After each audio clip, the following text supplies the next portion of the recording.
Hola mga ka-journey! Maayong aga, magandang umaga, good morning! Matagal-tagalin dahil hindi nakapag-video dahil sa nabisi mga person sa work. Mapalag, and today's video, ipapakita namin yung daily routine ng papapakain namin mga manok.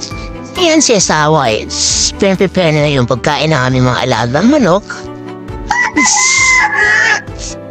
Hinuhugasan niya muna yung mga feeds, yung mga seeds na mga pagkain. After niya hugasan, ilalagay niya sa mga lagay ng pagkain ng manok. Tapos, nalagay niya ng vitamins. Kaya dahil papakita pa na maya kung ano yung vitamins na ginagamit namin sa aming mga manok. Yun na pala yung tapos na nahugasan.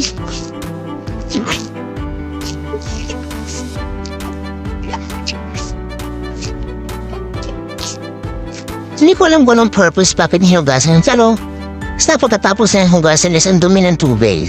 Or maybe mga ano yun.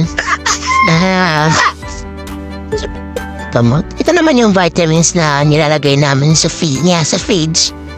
Vitamin Pro. So far, maganda naman yung kinalabasan ng paggamit namin ng feeds ng vitamins na to sa mga manok namin. Especially noong panahon na mabiglang iba-iba yung temperatura.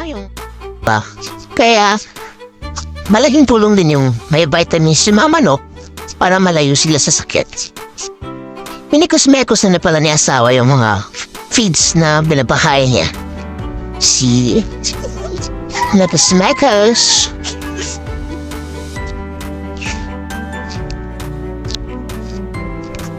Nga pala itong feeds na to is para sa mga lalaking manok lang.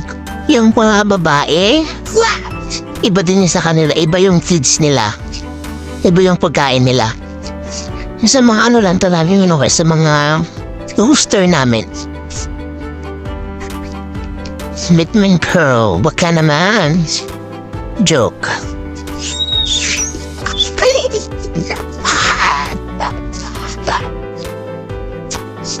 Pinapakain niya ni asawa yung mga manok namin. Ito naman. Mapalama. Yung mga una namin manok, yung white kills namin na isa, naibenta na namin. And, nasabong na nga rin yung nakabili. So, sabi ko, panalo naman. So, ang ganda. Sabi nung start yun. Kasi first batch yun ng mga rooster namin eh. Tapos maganda pa yung kinalabasan ng pagsabong. Panalo.